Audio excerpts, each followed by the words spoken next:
Go ahead, Brian. All right, hold on one second. Let me find it. Sure. Helping Parents Heal is a nonprofit organization dedicated to assisting bereaved parents to become shining light parents by providing support and resources to aid in the healing process. We go a step beyond other groups by allowing the open discussion of spiritual experiences and evidence for the afterlife in a non-dogmatic way. Affiliate groups welcome everyone, regardless of religious or non-religious background, and allow for open dialogue. Attendance today at the Helping Parents Heal meeting is voluntary, and we are here for the benefit of learning from and sharing with other parents whose children have passed away. It is understood that our discussions are intended to be confidential and are not designed to replace traditional therapy or spiritual counseling. Helping Parents Heal offers a wide variety of speakers to allow parents to be informed about many possible ways to heal, to connect with their children, and to learn about the afterlife. The views expressed by our guests do not necessarily reflect those of Helping Parents Heal, and we ask that you take from the presentations whatever may benefit you personally. Thank you so much, Brian. So I just saw that Irene is here from Hilton Head. So welcome, Irene. We can't see her, but she's here. And I'm going to go ahead and introduce Mark, who is a close friend, and I've known him for quite some time now. He and I met right at the beginning of my journey after Morgan transitioned. Mark is co-founder of Helping Parents Heal and the author of 2 books, including the groundbreaking Soul Shift, Finding Where the Dead Go. His father, Richard Ireland, was a renowned 20th century psychic medium who counseled Mae West, Glenn Ford, Amanda Blake, and the Eisenhower family. Mark has participated in mediumship research studies conducted by the University of Arizona and the University of Virginia, and he currently operates his own certification program.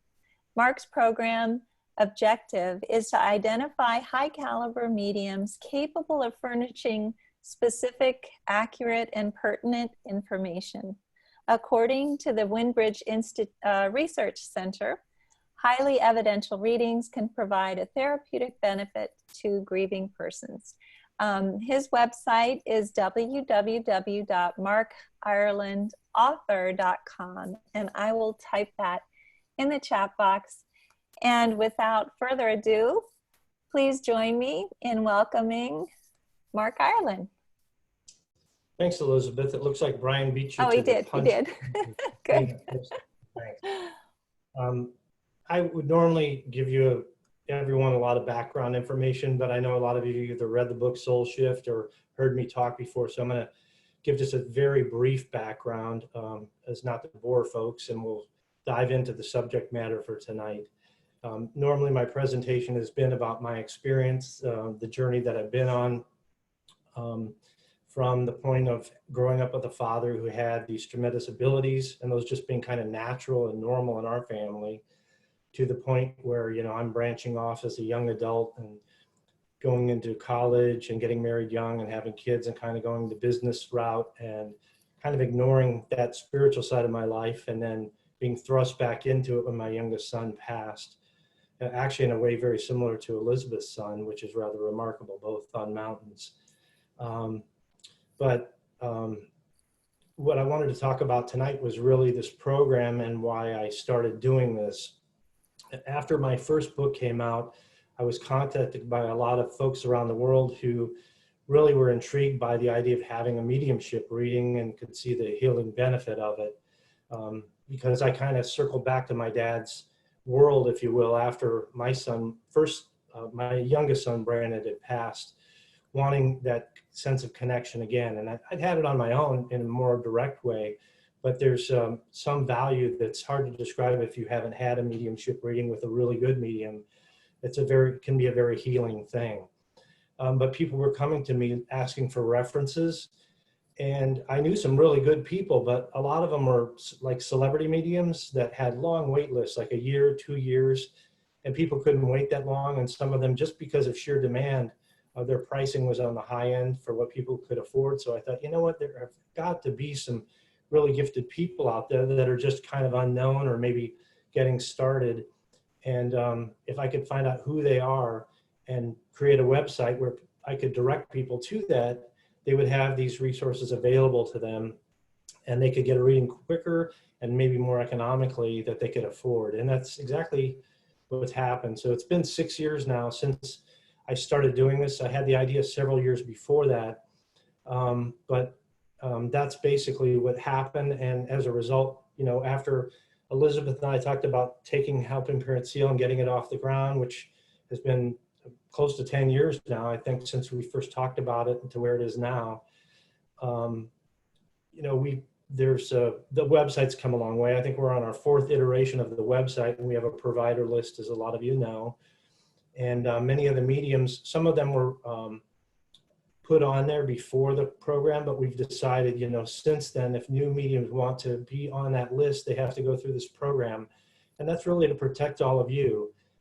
We can't guarantee anyone's going to get a good reading, even from the best mediums, but by going through this process, we feel like the odds are a lot better.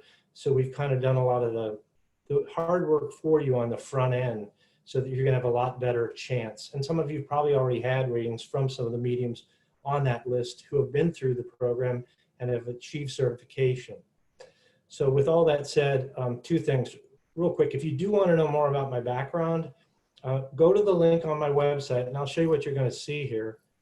Let's see here. Let me find this. Yep. Bear with me a second here.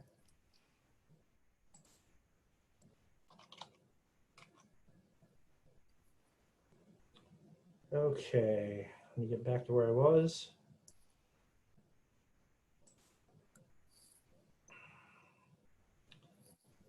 I'm not an expert at this.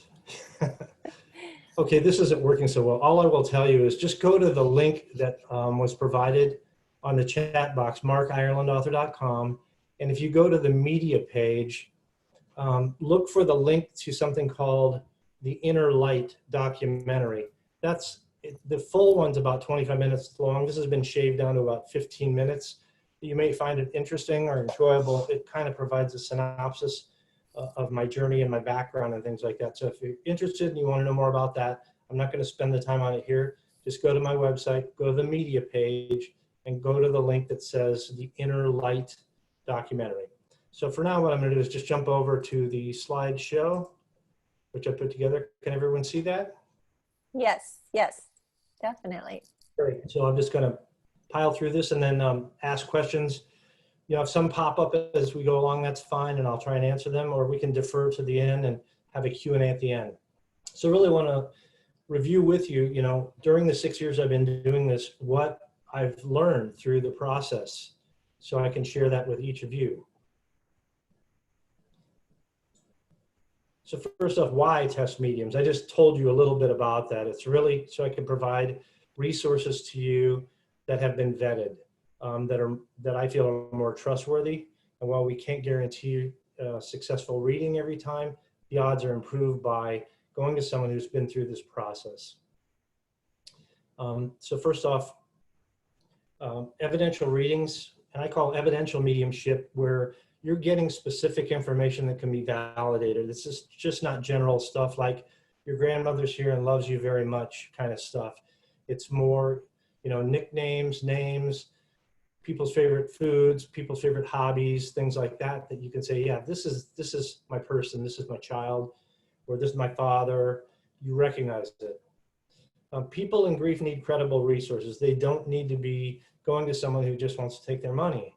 And I don't think that there are that many people out there that are not that way, that are looking to just trick people for money, but there are some, so you have to be careful.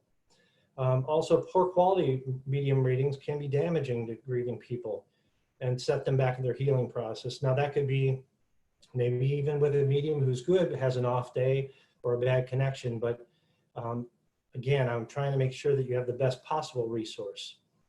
And then, you know, the last bullet there, I say, you know, some mediums do have great abilities, but other people think they're better than they are.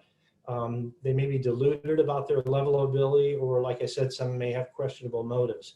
And the certification process kind of sifts that out for us. So a lot of you may wonder, well, what is mediumship? You know, how does my child communicate to somebody else to give me a message? How can that work? I can't tell you precisely. I can only tell you what the theories are and how most people think about it that are in this field of study. And the most common theory is it's a mind-to-mind transfer of telepathy between a deceased person and a living person. And that the medium is going to receive that information through typically one of these four and sometimes other ways. Clairvoyance is clear seeing. More often than not, it's not like seeing through your eyes, although it can in certain occasions be that way, but more often it's in their mind's eye. They would see visions of things or images. Clairaudience is clear hearing. And that doesn't always necessarily mean like auditorily hearing through your ear, but it's kind of a sense where something pops in. So it's like an idea or a thought pops in, and that can be clairaudience too, probably more often than, like I said, more often than auditory. Clear sensing is another way, clairsentience.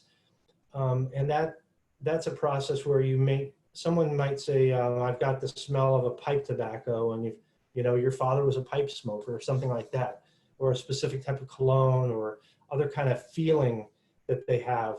And that may involve sensing how the person passed on, whether it's a pain in the chest or something like that. And the last thing is telepathy. That's just the idea of thought transfer from one person to another, in this case a discarnate, to a living person in this world. Just a little bit about my background. I had a little more dark hair back then when this picture was taken.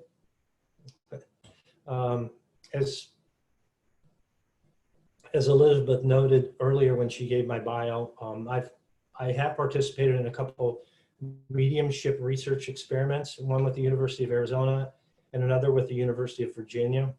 In fact, the one with the University of Arizona, there's a video that was on Discovery Channel. You can see that clip. It's also on my media page on my website if you'd like to see that. It's pretty interesting, and it's short, 2.5 minutes long. The one with the University of Virginia was a different type of process, but I'd be happy to answer questions about that to anybody who wants to contact me later on. I also work with some people who are members of the Society of Psychical Research. And specifically, my main contact is with the Scottish Society of Psychical Research, which is part of the London-based SPR, which has been around for more than 100 years. It was founded by some highly qualified scientists that decided to investigate some claims of the paranormal. And most of them entered this in a very skeptical way, but came out of it, really, most of them believing that there's more to our being than just the physical body and brain, and that there is another dimension to life beyond this, and consciousness is primary and not a byproduct of the brain. So I've also conducted some of my own experiments, and what's interesting about me, I guess, and it's a little different than most people that go down this path. I actually had a father who had these abilities at a very high level. In fact, at a level I've never seen from anyone else since I've been alive. So I grew up with this, seeing at the very highest level, and really knowing deep down inside, even though I'm a somewhat analytical person and grew up, with very pragmatic, that I know this is real and true because I lived it every day of my life with my father. So let me start with the skeptical arguments. What do the skeptics have to say, or how do they try to dismiss this? One argument is that they'll say, well, mediums provide statements that are so general they could apply to anyone. And that is possible. I mean, I've seen that at times, even with some of the transcriptions with people and the test readings I've done. It's like, okay, well, everyone has a grandmother that loves them, or whatever, things like that. Or they'll say that sitters, want to believe so badly they'll make things fit and say, that's correct, that's correct, that's correct. I've seen that too when I've graded some of these test readings from sitters. So I've actually had to kind of go to a more select group of sitters who are more objective in their approach, and so they're in the middle. They're open-minded, but they're not trying to make things fit. And then others, skeptics will claim that some readings may be the product of fraud, like they'll use cold reading. Cold reading is a process where someone can read visual cues and kind of respond, or set a series of questions to see what your responses are, and then veer off to answer based on those and ask additional questions and kind of narrow down in a process. So, in terms of the tests I do, I eliminate the chances for these kinds of things. Also, even the idea of using social media or the internet to conduct research in advance of readings, that possibility is eliminated with the tests that I do, because these mediums have to do readings for people they don't know, and they don't know who they're going to be reading for. How do I test them? Inject a little humor here. So they have to do 5 blind readings. So the medium doesn't know who the sitter is and they can't see them.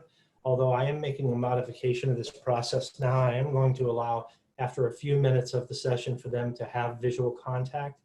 But once they have the visual contact, if there are any statements made that could be ascertained just by visual cues, those will be disallowed. For example, someone my age, if they said, oh, I have a grandparent here, well, yeah, I'm not a kid, so yeah, I have grandparents over there, so I'm not giving you credit for that. These are typically conducted by Zoom, Skype, or telephone. The readings are recorded, and then the sitter who receives the reading has to transcribe it and grade it for accuracy. And there are basically 3 categories of information. They either have to grade it as a correct statement, so they have to break everything down into individual statements that can be graded. It's either correct, it's incorrect, or it's indeterminable. Indeterminable would be something like a future prediction that we don't know if it's going to be right or not yet, or maybe something that just can't be validated because the sitter has no way of finding out that information. Maybe it's a statement about someone that the deceased person said they knew and that they had a friendship with, but the sitter can't find that information out. That would be indeterminable. But everything else is going to be graded as correct or incorrect. I only grade those that can be considered correct or incorrect, because if it's indeterminable, I just kind of push it to the side because it's really irrelevant to the process. And then I allow for bonus points. The sitter decides, it's totally subjective. They decide if bonus points are due. And that's typically going to be for like a big hit. For example, I think Irene just was a test sitter for me in one of these sessions, and the medium did a really phenomenal job. And one of the things that was brought up is that her daughter loved pancakes and syrup or whatever, and that, I guess, was just over the top. That was like something she was fanatical about. So the sitter could choose to award it for that, or that the child was an avid skateboarder and their whole life is skateboarding, or things like that, or their name. Hopefully, if they get the name right, a nickname, those kinds of things would warrant bonus points typically. So key takeaways from these tests. This is something that Julie Beischel, who runs Winbridge, said, and it's basically qualified mediums are able to report accurate information about deceased people tied to a living sitter without any advanced knowledge about them and without any sensory feedback. And her process is much more stringent than mine. She's going quintuple blind, but yet she still had, results that are very compelling, and millions to 1 against odds of chance. So that's the first one, is that, yeah, I see a lot of validation here that these mediums are getting very specific information for people that they don't know and have no way of knowing. The other thing is that they've done better typically with people who are positive and open-minded, who are able to be real flexible and not give away information, but just give them a sense of feeling good about it and feeling comfortable. I think there's really 2 parts to that. One is, I think just people in general are going to be more uptight if they feel like they're dealing with some hardcore skeptic on the other side of the process, or somebody who's judging them, and then they're going to overthink things and maybe not do their best work, because this work really relies on them to be completely relaxed, completely objective, and to just share what they get without filtering. And then I think there's something to do with an energetic connection too, where if somebody kind of blocks that energy, if you will, that it could, not enhance the process. Whereas somebody who is very positive and upbeat and comes with a high energy level, it tends to help the process. So just some statistics to give you a feel for this, and really how compelling some of the results can be. If I looked at the top 5 mediums out of, if I look at just how the scoring went for all the mediums I've tested, I took the top 5. Those top 5 average 87% accurate. You know, that's excluding the indeterminable statements, but that's pretty strong. 87% accurate of all the statements that could be determined as correct or incorrect. When I look at all the mediums who passed, they average 74% accuracy, which is still very strong. When I talk about those bonus statements, the real, you know, the ones that are over the top that really get your attention, and those are the ones that tend to make people really feel the most joy too, because they're like, this is really compelling. This is my son, this is my daughter. The top 5 scoring mediums averaged 4.6 of those per session. So almost 5 per session of those kinds of statements. And then all of the mediums who passed averaged 2.6, so almost 3 per session for all mediums. What else? Like I said before, even the best mediums can have off days. It just happens. It's not a precise thing like dialing a phone. You're dealing with a person, a human being, who's the conduit for this information. And you know, some days they may be on and some days off. They may have the flu. They may not feel well. They may be tired. Or maybe just some days they're more dialed in than others. Even with my dad, he had days that where he was just over the top, and other days where he was still really good, but he wasn't at his best. And that's why I always like to set people's expectations going into any reading, to just take what you get and don't go with expectations. Don't get yourself too hyped up, because you don't want to leave disappointed. And you may be surprised at what a wonderful time you will have. Next, mediums can't really dictate who comes through, so you have to set your expectations for that as well. Now, I'm changing my process here because I'm not allowed, up till now, the medium to know even the name of the person that the sitter would like to connect to, and they've just had to come up with whatever they have on their own. So what I'm changing to is that part is going to remain the same for the first 5 to 10 minutes, but after that, the sitter is allowed to ask them to try and connect to a specific person, providing only a first name. And so I think actually Brian was the first one to try that out, and he found that it actually yielded really good results, as I suspected it would. So that's a change here too, but they can't always dictate who's going to come through. So you may want your son or your daughter, and it may be your father or your mother, or an uncle or somebody else that was close. But hopefully you'll get that connection. It just can't be guaranteed. The other thing is that sometimes validations are confirmed later on. Maybe, and I think I'm even a victim of this, like if I've had a reading with somebody and it's coming so fast, that information is just flying at you, you're just trying to digest it all, and you're trying to place a name or place this thing or that thing, and you're like, I can't remember, that doesn't make sense to me. But then you go back through it later, you're like, I can't believe that I missed that. It's so obvious. It's so-and-so, or it was John, or they were the person that had bought this house, or things like that. So that's called psychic amnesia. And I think it's part of it is because you have an expectation of what you want to hear or what you expect to hear. So when it's outside of that, you're like, kind of like, move along, move along. And then later on, you realize that it is a specific and correct validation they provided. The other thing that's actually a very compelling piece of evidence is what's called a drop-in personality. That's where you're given information that pertains to somebody else that may be in your circle, but they're not with you right then. So it may be somebody else's child, and that child maybe somehow knows that you're connected to their parent.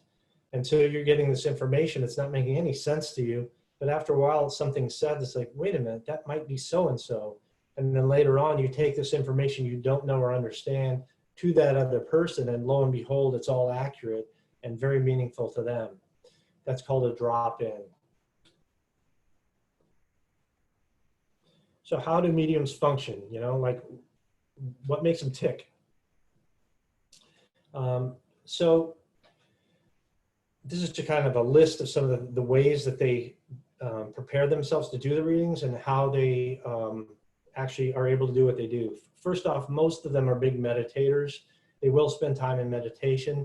It trains them how to still their mind and not overthink things and allow the psychic information to come to them and not be too analytical and without filtering that. Also requires what I call a detached observer perspective. This is from my dad's book too, on psychic development, where they can't become too emotionally attached to the information they're sharing, or it will mess things up. They may start crying or break down, and then they're like becoming the sitter instead of the conduit of information. So they just have to observe and just let it pass through. Also, they have to be somebody who can be aware of and sensitive to subtle information. I've actually had some of these experiences myself. I don't practice this all the time, but I kind of know what it feels like when it has happened.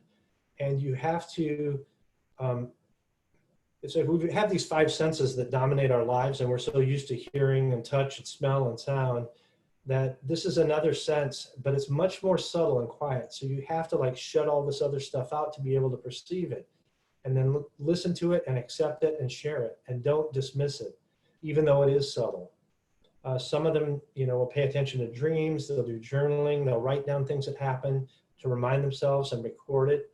And in a way, that's kind of how the book Soul Shift started. Was I was really journaling experiences, and then it just kind of took off from there. The other thing is, so there's a chance somebody may fear performance anxiety. I think I've seen more of that with these tests than anything else, because a lot of these mediums usually just go into a reading and they know the person on the other end is looking to have this session. Well, with this, they feel like they know they're being tested and graded and measured, so it could get them a little uptight. So if they start thinking about performance anxiety, that can distract them and actually make them perform worse. So the medium profile, what does the actual medium look like? This is the stereotype, not so much, kind of more like this. So I think a lot of you know who these people are: Alison Dubois, John Holland, Suzanne Giesemann, Maureen Hancock. These are people who are legitimate, proven folks who are very adept at this and do a great job. And they're just normal people. I mean, they're average normal people like you or me. They just happen to have this ability, and they practice it to help other people. What else about the medium profile? They're highly empathetic people. They're able to feel very deeply. Most are female. The vast majority are female. There are some males like John Holland, and they tend to be on the more sensitive side. There are a lot of males that are gay mediums, and I think that's because they're maybe more sensitive males. But typically they're empathetic, sensitive people. Also interesting, a lot of mediums who are very qualified have experienced trauma in their lives, especially in childhood. They may have had an abusive childhood or some sort of trauma. A lot of them have NDEs, near-death experiences too. So there's something, to this that's not been completely explored, like why is this, or what is the correlation? But Julie Beischel, who I mentioned earlier at Windbridge, had done some research on this and found this to be true. And it seems like there's something to do with this that maybe opens them up, or opens up some part of their brain to be able to perceive this information better. Also, mediums tend to be creative or artistic people. And sometimes they need to step back and have quiet time, and they can be drained by large, noisy crowds or events that are too over the top. It just really rattles them because of the sensitivity that they have. So all of you probably want to know, how do I be a great sitter? And a sitter is just the person who receives a reading. That's the person on the other end of the connection.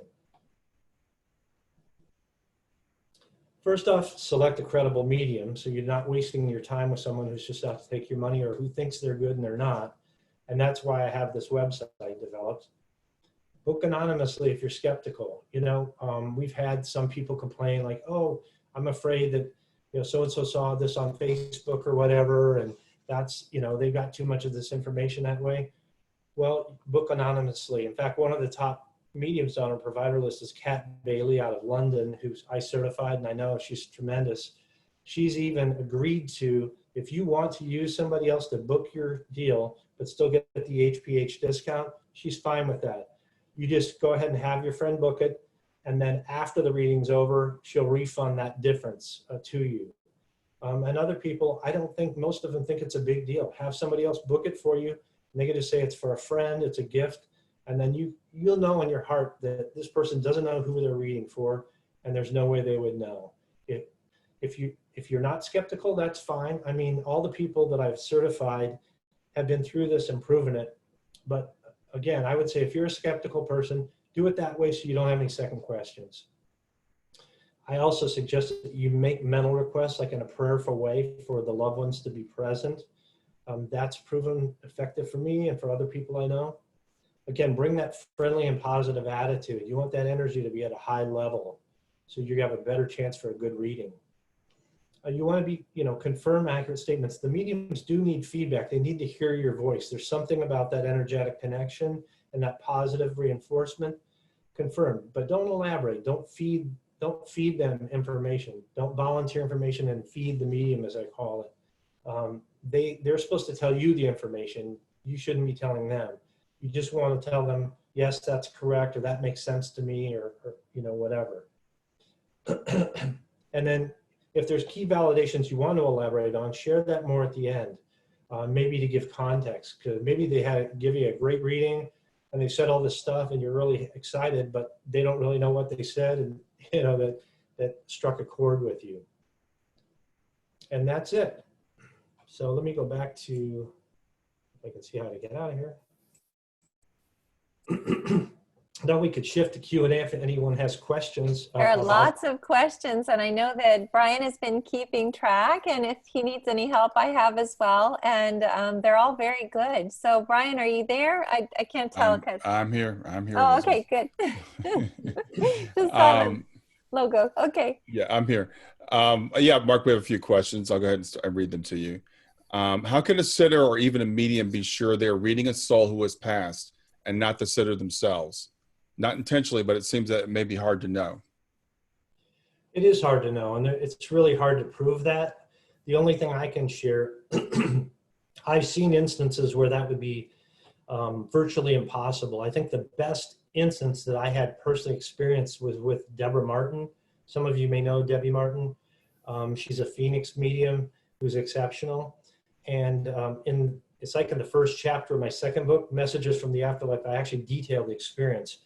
But long and short of it is, on that particular day that I was going to see her at her house, she was helping with a foreword to a book that was written by my dad but never published.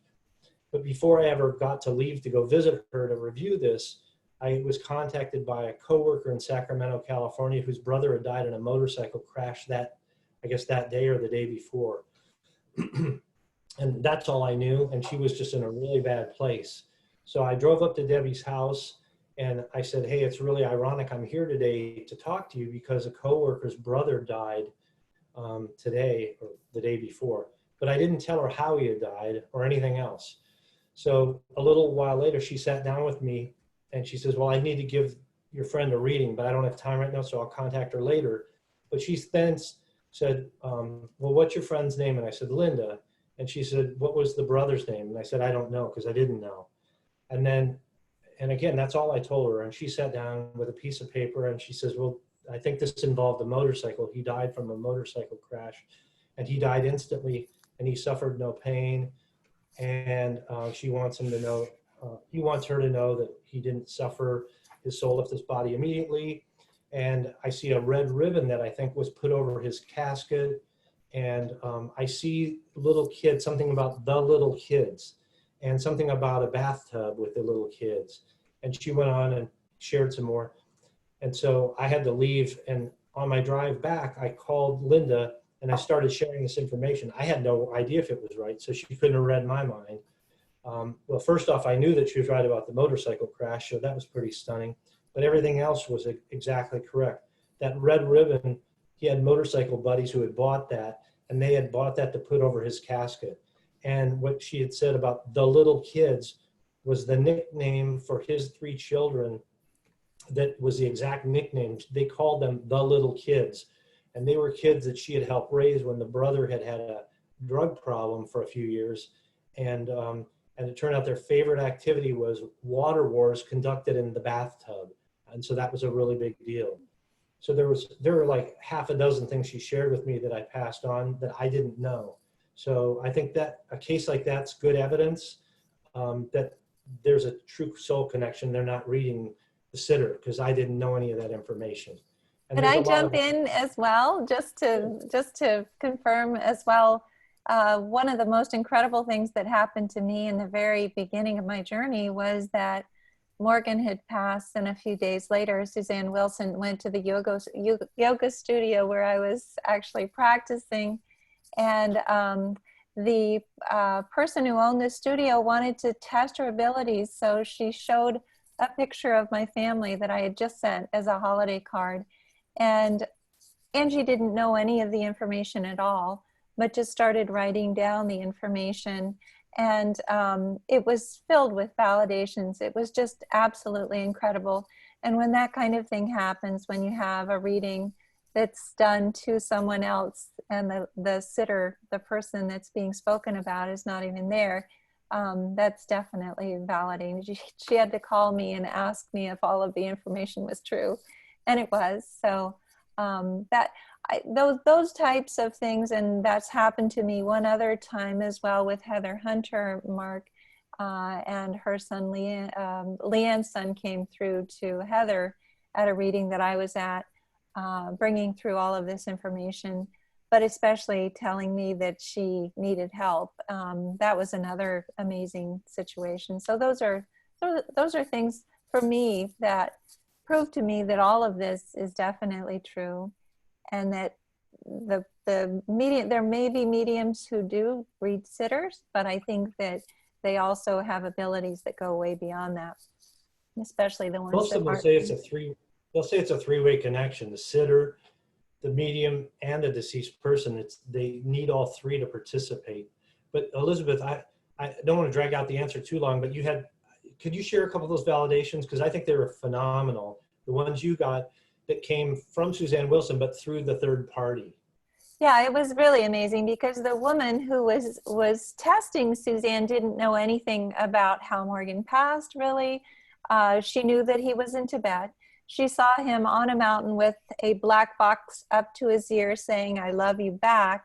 And I had asked for the phone to be put up to his ear because I knew that he was no longer breathing. And I told him that we loved him, that we were proud of him, and not to be afraid. And what he always said to me when he signed off was, "I love you back."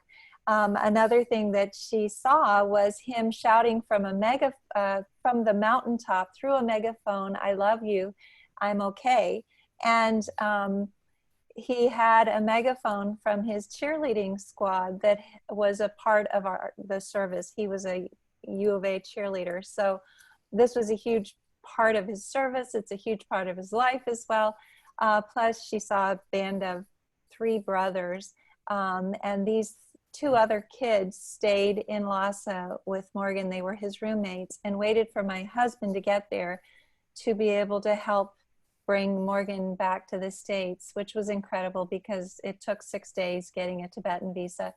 And the final there were a whole bunch of other things, but the really amazing thing was that she drew a rock with a crack in the middle, the exact rock that she said we were going to be getting from Tibet, from the place that Morgan passed. And one of the boys showed up at our door a month later when he came home from China with that exact rock, and we have it now. So those were some pretty amazing things to have happen during a reading like that. Thanks for sharing those. And Windbridge, that does this quintuple bind test and all, they use proxy sitters, so they're never a direct contact between the sitter and the medium. It's through a proxy, a third party. So anyhow, I think those are pretty good answers for that question. When you're doing it one-on-one, I think there's no guarantee, but that gives you evidence that indeed, I think more times than not, it's the connection with the deceased person. So next question. Yeah, Rhonda wants to know, what percentage of mediums that you test actually pass? Yeah, I haven't really looked at it, because some of them that haven't done well, they'd only test once or twice, and this doesn't look like it's going to work out. But I would say on the whole, maybe 40%, 30 to 40% have passed, something like that. That's just off the cuff. Okay, thanks. Deb asks, why is the connection with only family? Why not with friends?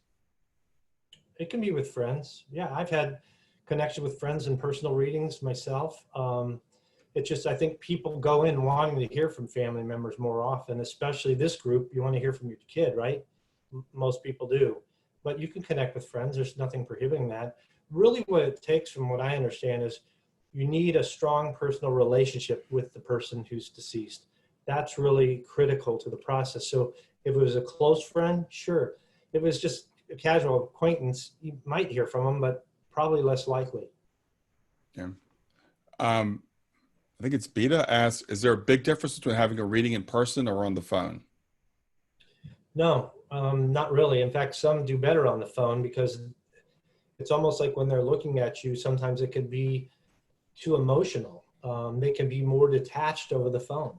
So don't feel like you're sacrificing by doing a reading by phone or Zoom or whatever, and like you have to be there in person. I get a lot of people that write me that want to be sitters, and they're like, oh, do you have anyone in North Carolina?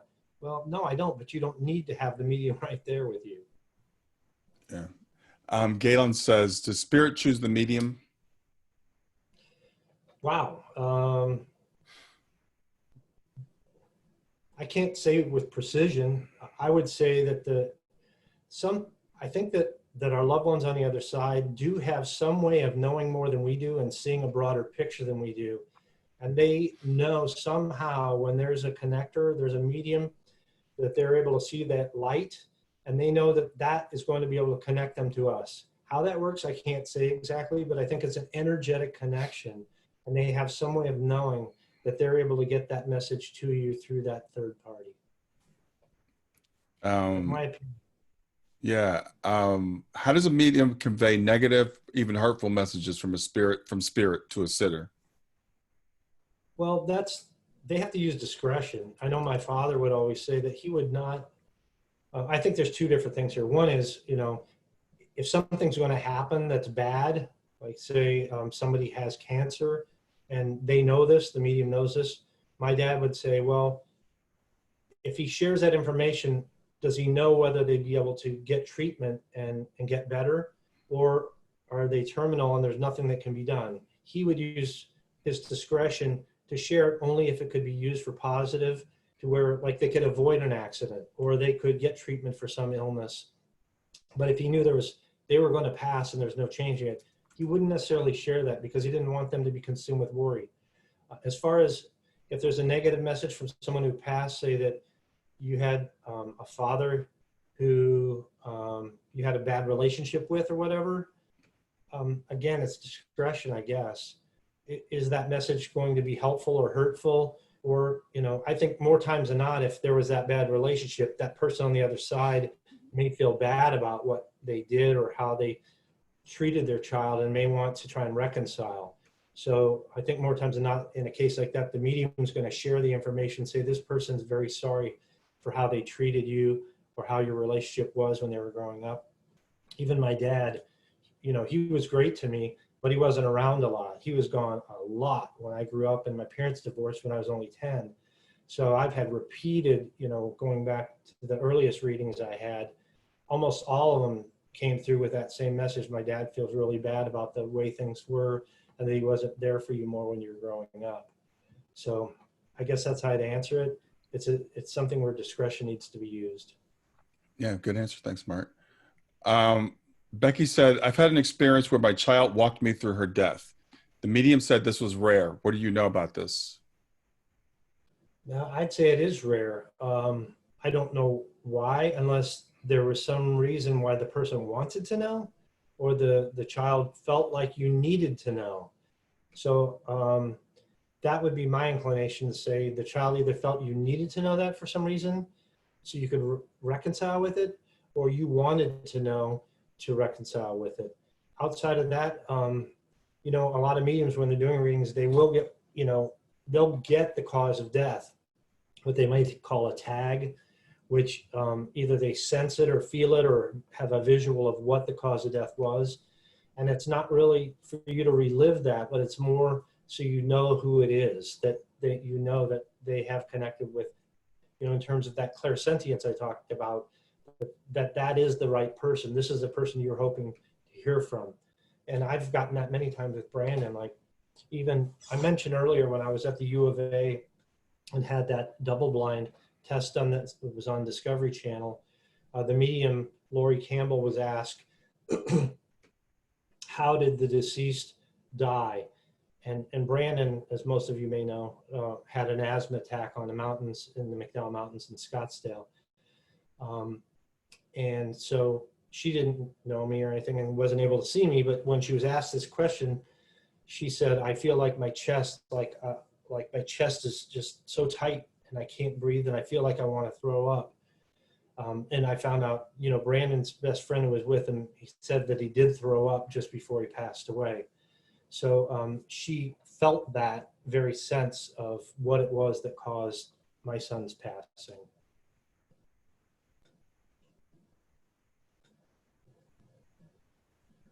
Sorry, I was muted. How do mediums decide the cost for a reading?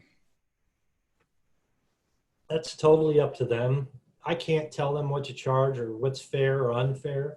I think typically what I've seen is that people who hit celebrity status, they get very busy, and typically it's because they're good. The funny thing is though, that some of them are no better than some of the ones that I've certified that charge, you know, 1/10 the amount.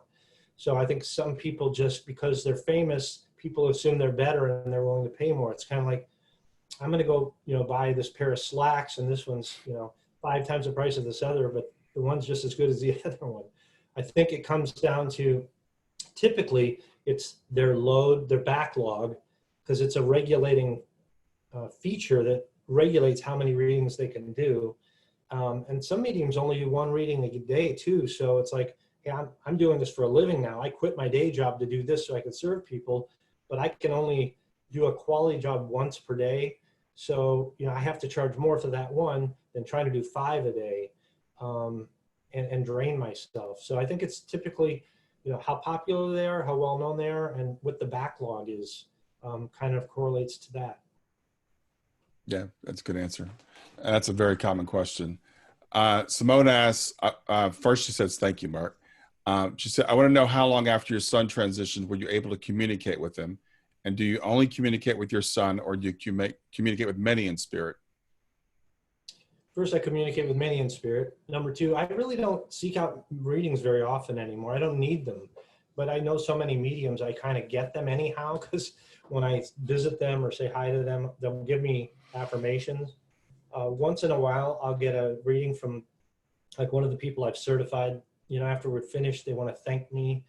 But I probably hear from my dad more than anybody, you know, and I feel like he has a hand in orchestrating what I'm doing because I'm kind of keeping his legacy going. I hear from Brandon a decent amount, my mom a little bit, my sister tiny bit. I have an uncle I was close to. I'll hear from him from time to time. Even my grandmother that I called Nana, you know, I've heard from once. So it's kind of all over the board. But I find, you know, there's kind of like what we want and what we need. And I always will want to hear from Brandon the most. I think it's just natural. You want to hear from your child. But I love hearing from the others too. So sometimes I think they give you what you need and not just what you want. Yeah. Thanks, Mark. Doug, I think we already answered the question about how effective are readings conducted over the phone. They can be just as effective as readings in person. Yep. Mary says, do our children in spirit connect with some mediums better than others? I think so. I don't think it's because one medium is better than another. It's just kind of a compatibility factor. It's probably more your compatibility with that medium. So if you're comfortable with somebody and you feel good with that person, I think the odds are probably higher that you'll have a good session. But in general, I think it's, you know, you can't control that going in if you don't know the medium. And I don't recommend that people have too many readings too frequently because you can become addicted to them and it becomes a crutch. And if you do have a reading from one medium, you know, some people go back to the same medium over and over again. I actually, if I'm going to try another reading, I will like to try somebody different, you know, and I might recommend that because it's almost like, well, we've already covered all this ground with this one medium, you know, what else are you going to get from them unless it's something new? Personally, I would rather go to a different medium for the next session. So that's my answer. Yeah, good answer. Thank you. Badisha says, let's see, once a parent gets a good reading, i.e. evidential and validating, how does one move on? There's this fear that the next might not be as evidential or validating. So should we not go for another and try to connect ourselves now that we know our child wants to connect with us and share signs?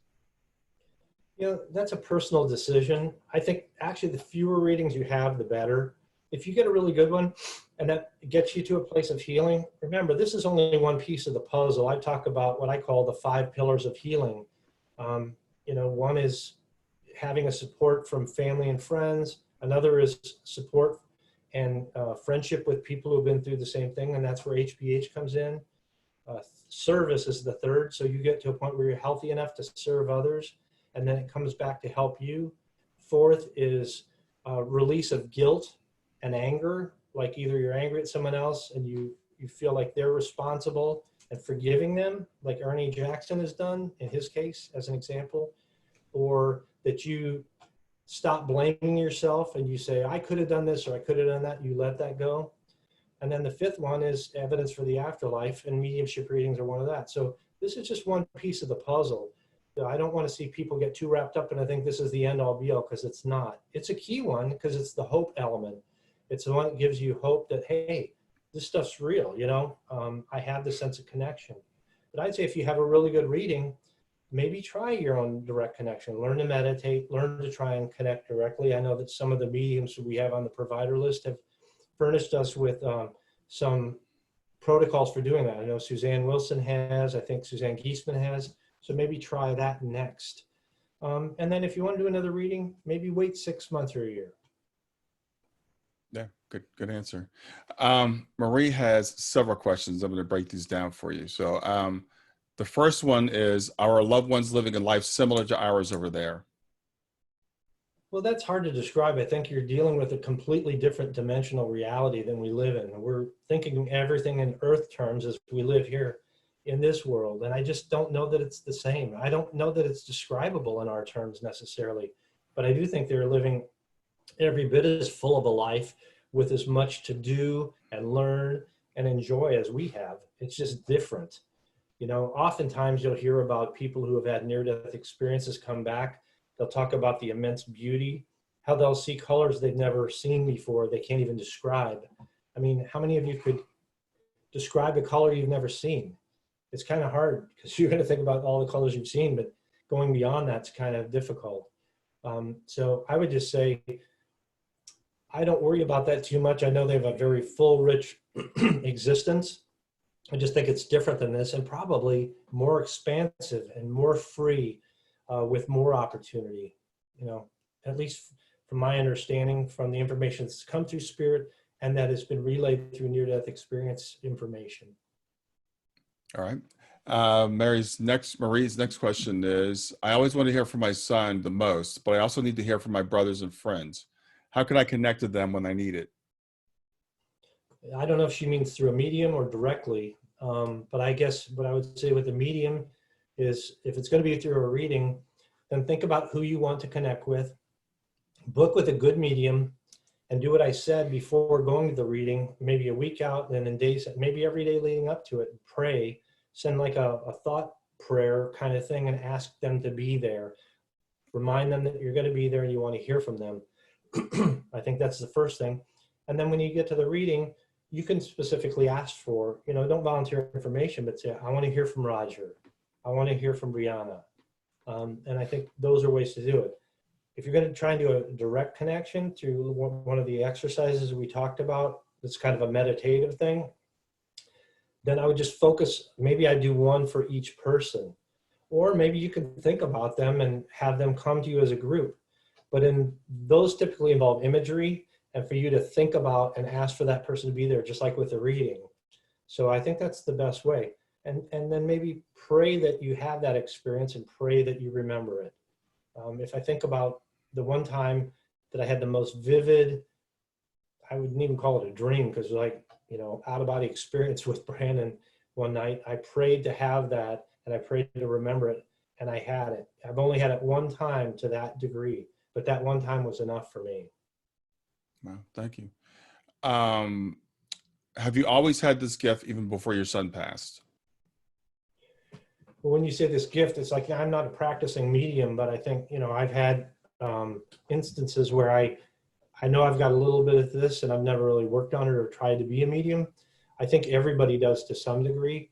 My father would say that it's a natural phenomenon in all of us. We all have that inner sense. It's just that we've blocked it. Maybe we had it more as children. I think some people have more natural ability than others.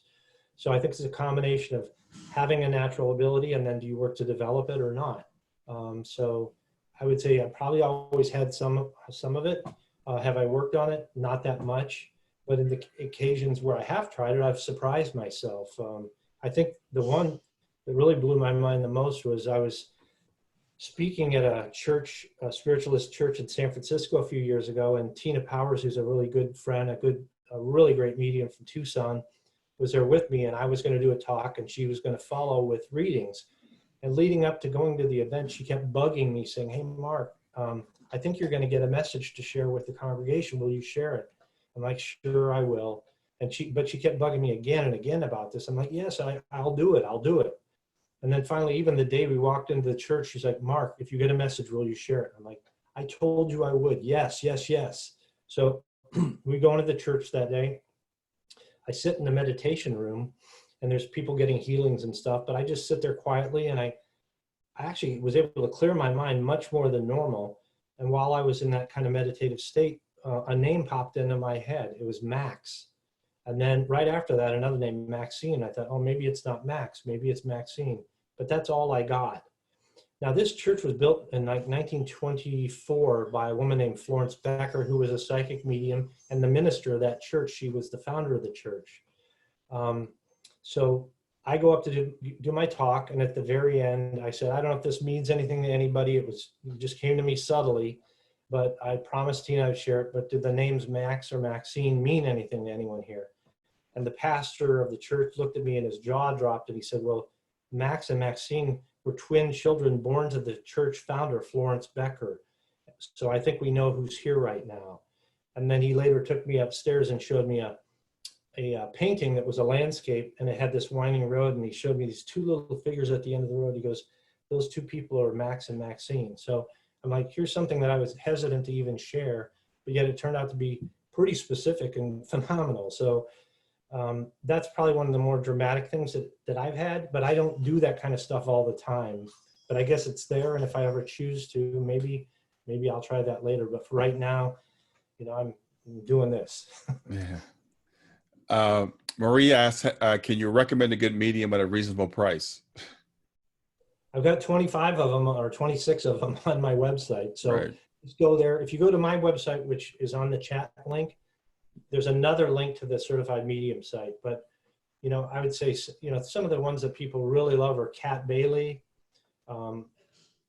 Isabella Johnson, Michelle Clare gets a lot of good feedback. There's a lot of other good ones, but there's a few for you right there. I'd say Kat or Isabella are great, or you could just look through the list and see who you feel is best. Yeah. Gwen asks, how long after a loved one transitions do you recommend waiting before you get a reading? There are a lot of different opinions on that. I've heard, like the one with Debbie Martin, that woman's, Linda's brother had died the day before or that day, I can't remember exactly. So it can happen that quickly. I think it comes down more to the emotions of the sitter. And typically I'd say, waiting a couple months is a good idea, because you need to be more relaxed and in a better place. You can't, if you're all uptight and everything, it's harder for the medium to do a good job. And you're maybe not emotionally ready for that. So I'd say there's no exact answer, but my best guess is I'd say wait 3 months, 3 to 6 months. Yeah. Deb asks, do you believe anyone can be a medium? Maybe, but not everyone can be a good medium. So I think it's just like any other thing. It's just like artistic ability, a creative ability. Some people have more natural aptitude than others. So you can work to develop it. You can work really, really hard, but you may not have that much natural aptitude. So somebody else may work just a little bit at it, and they're way better just because they have more natural ability. I think, if you're interested in trying it, you can. Just don't kid yourself, give it a go through the process. If you're going to workshops from somebody like a John Holland or whatever, see how it goes. See if you have the ability, and be honest with yourself. And if you see that you do have it, you can maybe do test readings with people you're comfortable with that are friends or whatever. I did that a few years ago with like Lynn Holohan and some others, and I knew who they were and I knew their kid, about their children. But, you know, I just had hoped that I could give them information that I didn't know, and it turned out I could, that was specific and accurate. So I'm like, oh, that's cool. But I think you have to be honest with yourself. If you want to do it, ask yourself, why do you want to do it? Is it you know, you just want to see if you can help other people, or is it because you miss your child and you want to be able to have a better connection? So I think that's a starting question, is why do I want to do this? And then if you have a good answer for that, then you decide, okay, how am I going to develop?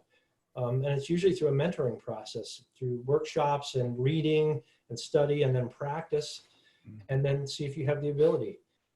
I know it's kind of a long answer, but a lot of people can do it, but I think some are going to be better than others. Can I break in here? I would just like to say that I'm inviting Mark Pitstick back to do a facilitated after-death communication soon. And I don't know how many people on here have already gone through those facilitated after-death communication sequences with him, but they're pretty amazing. And some of the things that come out of them are really, really healing. So what he does is a guided meditation to connect with our loved ones in spirit. So in this case, it's our kids. So keep an eye open for that. As soon as he gives me a day, we'll be doing that together. So if, as you're asking, Mark, if everyone can be a medium, this is a really good way to see if you can connect with your children, and maybe a first step into delving more deeply into it. Yeah, maybe you don't need to be a medium. If you just want to connect with your child, maybe that's all you really want. So that's why I say, ask yourself, why do you want this? What are you looking for? And if it's to connect with your child, you could try that first. But if you want to serve other people, you could look at that other path. Awesome. Any other questions? Any other questions, anyone? Looks like there's 64 lines on the chat there. I don't know if we got everybody. If there's more questions, I'm happy to keep fielding them. Yeah, I don't see any more right now. Does anybody have any more questions? Well, I just want to say, first of all, that I'm really excited to have Mark speaking here, because he obviously was going to be speaking at the conference. And second of all, this is all such great information. All of the providers, obviously he has his own certified medium site, but we have providers on the Helping Parents Heal website, helpingparentsheal.org, on the providers tab.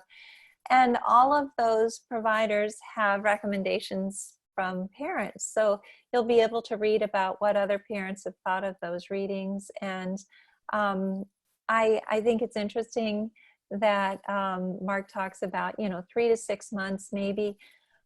I can tell you from my experience, it can happen right away though. It just depends on if you're ready for it. I think that our kids are ready right away. They're happy to jump into doing a reading. And as Mark said, it depends on you. If you're not in a place yet to really, you've got maybe a wall up from the grief that you're dealing with, it might be harder for the kids to get through, but they want to communicate just as badly as we want to communicate with them. So they will come through if you're ready for it. I just want to thank everybody for their time. I hope it was helpful to you. And if anyone has any questions or wants to follow up with me, just if you go to my website, you'll find a contact page. I'm happy to connect with any of you, and have a great weekend. Yes, and Brian, before we go, first of all, thank you for those wonderful questions. And then we always ask everybody to unmute and say thank you and goodbye to Mark. And we see lots and lots of thank yous in the chat box. Thanks so much to everyone for writing those. And we will be back on, let's see, we have Raymond Moody again on the 24th. Everyone's supposed to be reading that book, Making Sense of Nonsense, and then he's going to be talking to us about that. But on the 22nd, it's really important for everyone to know that Open to Hope is putting on a completely free conference that goes all day. It's an International Day of Healing, and there are going to be some incredible speakers where I'll be moderating a panel with Dr. Moody, Dr. Eben Alexander, Suzanne Giesman, and Bill Guggenheim. Eben Alexander will be giving a keynote address, as well as David Kessler, who's also spoken on here. All of it's free. We've been posting links. All you have to do is register, and they will send you a Zoom link to be able to get into that. And so and Mike Edwards is going to be doing a dad's breakout sessions. So it's specifically for dads, but it's also kind of to explain his journey and explain how dad's healing is a little different than a mom's healing possibly.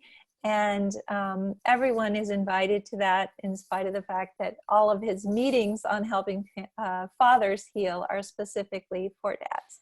So thank you all, and look out for that information. And we look forward to seeing all of you soon. Have a great weekend. And please unmute and say goodbye. And thanks, Mark. Everyone. Thank you, Brian. Thank you, And Mark. Thank you. bye, Thank everyone. you. It was great. Thank you. Bye. Have a nice weekend.